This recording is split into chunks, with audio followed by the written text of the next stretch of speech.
everybody, my name is Jessehusky the Cyberpup, and today I'm here with Canadian-born and Gunther. And I just wanted to wish you all a happy New Year's. I hope you all had a happy and safe New Year's. How was your New Year's, Canadian-born? It was very good. I ate a pizza. Good to hear, good to hear. What kind of pizza did you have? Supreme. Nice. I don't mind Supremes, but whenever I get You're probably going to hate me when I say this, though, but it was Pizza Hut. Yeah! The lack of response. No! I don't like it. I mean, I personally don't mind Pizza Hut. It's pretty good. Wait a minute. I like... What? Did you hear the growling sound before? No, I just heard the sound through your microphone, sort of. Weird. Anyways. So, how was your New Year, Gunther? We were together. You know how it was. Keep going. Just leave. Let's see. Checked out of a hotel and drove a few hours. I got to spend it with you, so that was nice. Got home, and then yeah. I also had pizza for dinner. Are y'all not hearing my sound effects right now? I just heard it. So yeah, I was gonna say it's because it's not routing through my thing. Okay, you let's were see playing the EBB sound. I heard it. Anyways, so let me just say we had a really amazing year on the Cyberpup channel. The 2023 recap. Our last sub count as of the recap was 431. The views we got this year, or in total since, I'm assuming in total since the beginning of my run, was 24.6k. We had 137 uploads. Likes were up 963. Thank you very much, by the way, everyone. Seeing the recap really made me feel good to know that what we're doing here is actually reaching the masses. Hell yeah. The boy kisser video, I'm a boy kisser, which I played on VR chat as the character on Blackout, which is essentially Murder 4 with extra steps. Got 2.7k views. Again, I was really impressed by that number. I think in the month of December, we had 224 likes and 30 shares. Which again, I'm very impressed. Thank you so much. Wonder how many of those shares were actually just me, though. I mean, shares are shares. Also, by the way, 2.1k on the boy kisser video? 2.7k. Damn. Yes. Y'all wanted to kiss some boys fucking bad. There's a lot of degenerates out there. We love how you. many people? Yes. So, let me just start off by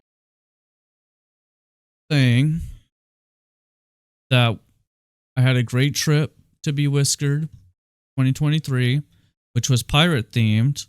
So, me and Gunther wore our best pirate costumes.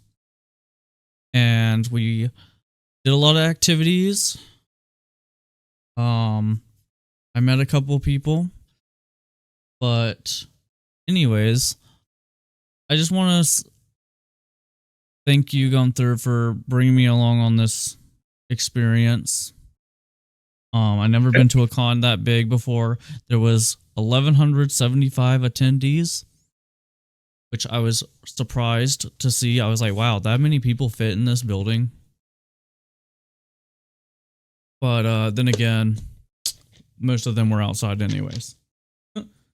Strangely enough, because I was like, y'all paid all this money to come all this way just to hang out outside the hotel. I mean, hey, at least it wasn't as bad as that one YouTuber convention. What was it? Fucking TanaCon? Yes.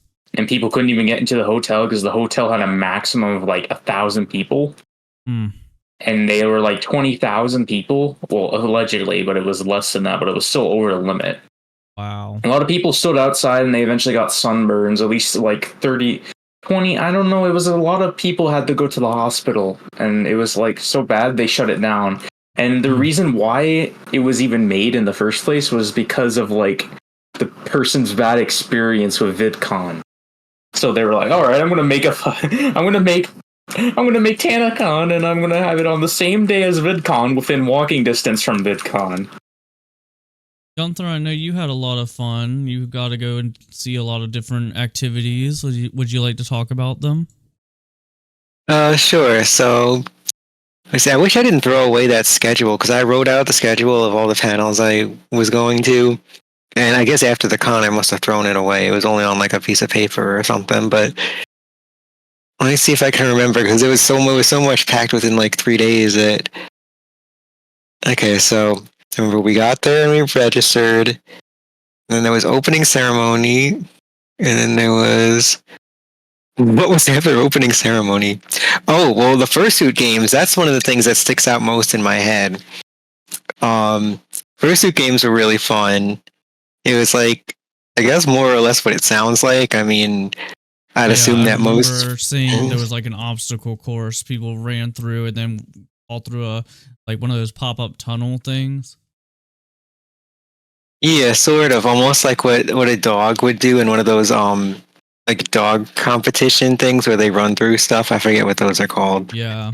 But I did get a little footage of that, but another thing I kept having happen to me a lot is people sitting in front of my camcorder. Like I would sit it down somewhere and then go off to do an activity and leave it shooting, and then someone would sit down in front of it, and I'm like, these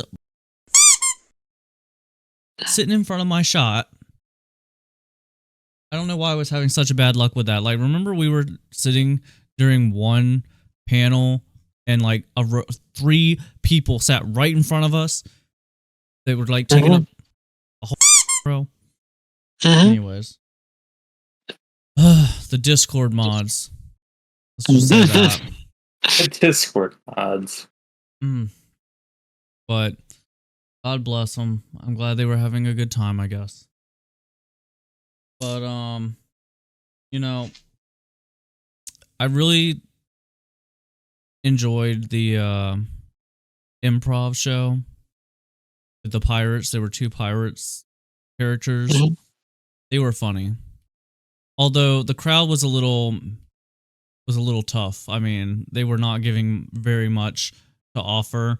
I remember there was like they kept asking for some people to come up and basically use the actors like puppets, and I was like, I'm not going to go up there.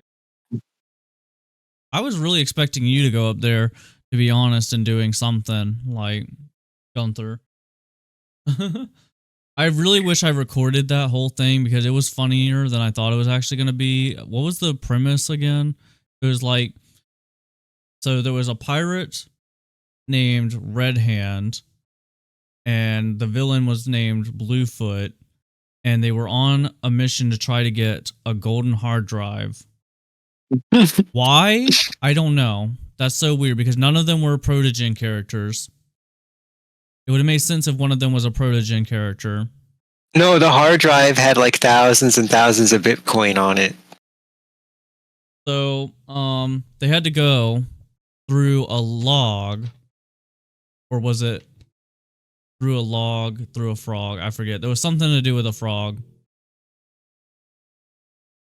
And I don't know who the person was who went up there and volunteered, but they made a great frog. I'll just say that. Grammy award-winning performance. So that was fun, but again, I thought it was going to be like the other one that you did before, where you actually go up there and stand in line with a bunch of people and have to do a part. So I was a little nervous. I was actually going to have to commit to a bit because I'm like, I don't want to commit to a bit right now. I'm tired. My back hurts. But so what other things did we do besides the fursuit parade at the con? Let me see. There was the fursuit games. There was the improv. There was the karaoke. There was the. Well, I did the dance tryouts. I got eliminated, so I didn't get to go in the dance showcase competition. But I did the tryouts. There was the lip sync battle. Oh my god. What was that for? For getting eliminated, I was like, really? Come on. They should have picked you. I mean, we didn't see all the video entries. I forgot that people could enter via. So that probably, I didn't expect there to be so many entries. It's like if you could just submit a video entry and not show up to the tryout and still get into the competition, what was the point in even showing up to the tryout?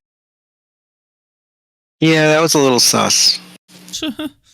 So, anyways, it was like 2 panels I wish I could have gone to, but I didn't even know about them because for some reason, I guess I just assumed that all the stuff you had scheduled was all there was to the con. So like 2 of them, one of them was about, strangely enough, I don't know why, or how this relates to pirates, but it was about weather manipulation. And I was like, okay, what about it? Like, what? I need to know what did we talk about? Are they giving away the Harpa secrets at a furry convention? Because that would be the most likely place to do it. Nobody would suspect. Nobody would actually show up to hear that, but me. And I missed it, but it's okay. I'm fine. Oh my god. I really just wish I had talked to more people, but my social anxiety, I just am so introverted. It's hard for me to go and drum up a conversation with people I don't know. So being like outside when a lot of the people were hanging out outside, I felt like I could actually breathe and I wasn't so anxious. So I did talk to a couple people then, but that was another thing too, is I remember Gunther telling me he asked people what their favorite part of coming to the conventions were. And I think, didn't you tell me they mostly said they weren't there really for the panel so much as they were just there to hang out and like talk to people? Yeah, basically. Well, not everybody. I only asked like maybe 3 or 4 people. Well, I don't know. Somewhere between 4 and like 8 people maybe total, which isn't much, but yeah, a bunch of them are like, "Oh, I don't even go to panels." And I'm like, "Oh, do you go to the room parties then?" Because they're like, usually just walk around and just like, talk to other fursuiters, just go around walking around in their suit, taking pictures with other people. Stuff like that. Yeah. Yeah, I mean, if they just want to spend the entire con like in the lobby area doing that, I mean, you know what? If that's fun to them and that's their money's worth, that's fine. But I don't know, like for me, it's like I'm paying money. I may as well, the panels like were set up using the money. I may as well use what the money paid for. Yeah, I feel you on that. I liked the dealer's den. I just wish the floor space was bigger so that we could actually get in there and move around without being shoulder to shoulder with everyone.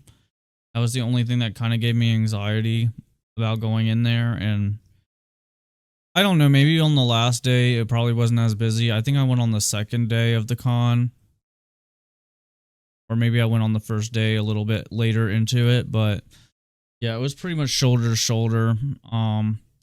So anyways, I know that in the time we were gone, Canadian Born had worked on some Left 4 Dead footage that we did, which was essentially going to be like the New Year's Eve or New Year's Left 4 Dead gameplay, where I had a lot of Christmas mods, and Oh yeah. Canadian Born and my mods are the bane of his existence. Playing. Well, yeah, because Left you 4 always Dead. choose the broken ones that are outdated because you don't look at the damn fucking description. I'm see what sorry. it does. How am I supposed to know? I don't have time to look and read all the descriptions. Man, that's crazy. You have time to Basically the edit a premise. like hour-long video, yet you don't have time to read a description. You know, I kind of think it's Priority. funnier when they break. Because then you never know what's Jeez. going to happen. Yeah, until it basically crashes you every time, and then that's when it stops being funny. Yeah, the only thing that really annoyed me was when we were playing and like all the models in the world would disappear and it'd just be open space, but like I could still run into things and be affected by the infected or attacked. And I couldn't even see them. So I was like, no, this sucks.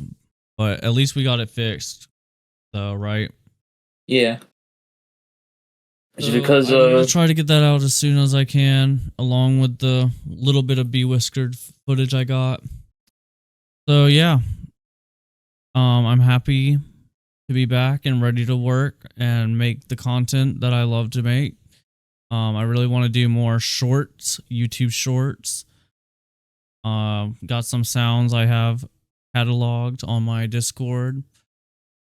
In a channel I created specifically to try to remind myself to do these things because I always end up saving so many sounds on TikTok and forgetting about them until I look back and I'm like, oh, now I'm overwhelmed because I don't know which one to do first. So I just took some of my favorite ones, some of the ones that made me laugh the most, and I want to do some YouTube shorts. So I got to try to get on top of that. Of course, I come back from the con and my voice meter, my mixer, everything's just malfunctioning.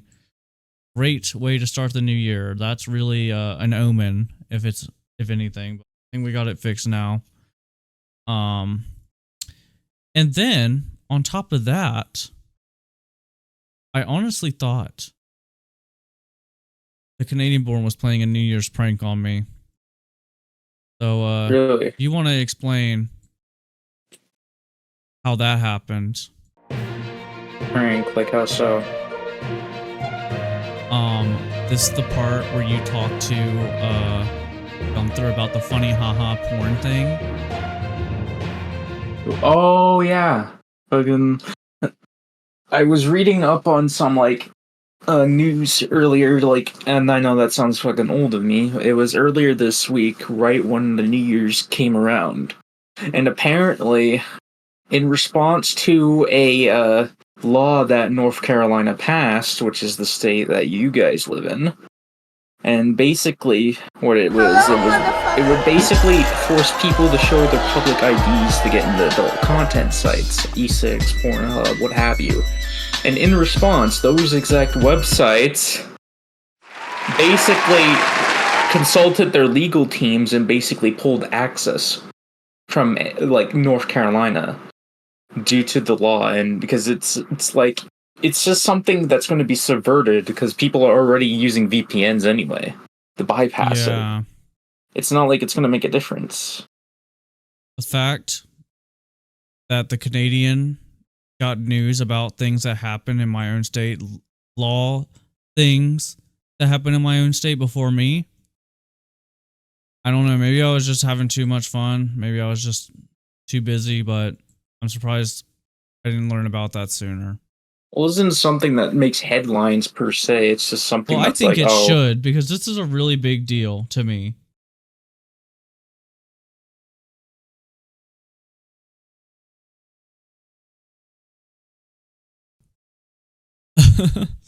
So, I mean, I understand why they're doing it, but at the end of the day, because some people nowadays think that they shouldn't be, I don't know, parents and watch their kids and what they do on the internet.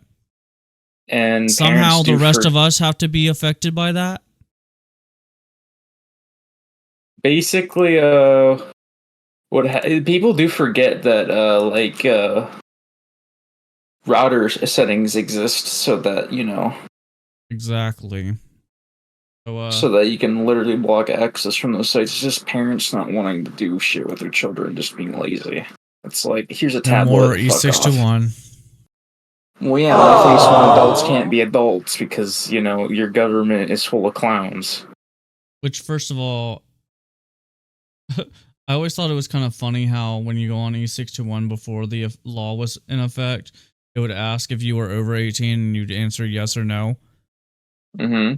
That is such a weak measure because, like, of course, no one's going to admit that they're not over 18 when the goal but at is the to same look at porn. time, in order to keep the privacy of the people involved, they can't really do more. And the government's doing, well, your government in your state is trying to push further, but in turn, it sacrifices the privacy when all of it could have been avoided by parents simply doing what they're supposed to do and parent their children. Watch what they do. Here's what's going to end up happening. So, eventually, these companies are either going to find commercial databases that you essentially will take a photo with your smartphone of your ID that will be put into the database on those websites to let them know that you are over the legal age to look at this material. And that's if they even decide to do that, or they don't just keep on protesting and we continue to not have access to this material in our states unless you have a VPN, which, again, not everyone knows how or can afford to have a VPN service. Because even on Opera GX, you have to pay for that. And I think NordVPN, you have to pay for that. So unless there's a free one out there, which, you know, I might have to look up, because I'm not paying for a VPN when I don't travel often, which is the only reason why I could see why I would need one. But now, since they decided they wanted to make, oh, now everyone's going to have to be babysat, I guess I'll have to find a free VPN so I can look at my e621. Oh, yeah. Unless I go on X, but, you know, I'm sorry, Twitter. Which is okay, but, you know, it's very limited. You can't really just look up whatever you want. And yeah, I know people say, oh, but there's bad stuff on e621. There's, you know, we're not going to get into it, but you know what? At the end of the day, no one with at least a little bit of, you know, a good mind, some sanity would look that stuff up. So that's not even an argument that you can make. Should the site do something about it? Yeah, maybe, but at the end of the day, that's not my problem. I don't make the rules. So, at what point is it going to become a slippery slope where eventually, even on Steam, when is it going to get to a point where lawmakers are like, oh, there's M-rated games for people who are 17 plus? Yeah, funny enough, I remember someone saying that. It's like me going to jail after killing people in Call of Duty or something like that. When is it going to get to the point where you're going to have a photo ID just to sign on to services like that and play video games? Because, yeah, Steam will ask what your year of birth is. Once a clown government, always a clown government. Material, but anyone can just lie about their age. Just a way of testing the waters. And this isn't a right or left issue, because at the end of the day, the bill was passed bipartisan. So it's really disappointing that we live in a time where we can't just use common sense anymore. We have to depend on big government to babysit us and be parents, because parents can't be parents anymore. Live in an age where, you know, kids are just allowed to do whatever they want, I guess. Just like with Oculus and with VR chat, you know. You go on VR chat and then parents complain when their children see not safe for work avatars or things that may be offensive. And it's like, yeah, because it's a social media platform that, yes, even though there's not a age limit rating on it, which frankly, I think there should be for VR chat, or at least they should make it easier to moderate what type of, you know, categories people can go into. Like, for example, You have mature spaces designed to be, I don't know, a strip club or something. Those should be categorized as M for mature rated spaces for adults only. And at that point, if VR chat wants to decide, you need to verify your age to get into those instances, then yes, I would support that. But the squeakers and all the kids who get their Questies for Christmas and their parents just let it basically babysit them. Well, yeah, they're the reason why the government feels the need to do those things, because they don't trust them to fucking do the things necessary, like parent their children. So they're kind of the catalyst for that. We didn't really have anything on the show today planned. This was kind of a spur of the moment thing, just to basically say, hello, we're back, and talk about this new developing story.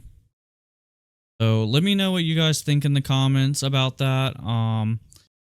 That is going to conclude this portion of the podcast. If you want to hear the rest of the podcast, check it out at www.jessehusky.com and find us on Patreon. Tiers start at $1 a month, and you get exclusive access to full podcasts, exclusive live streams, and behind the scenes, and much more.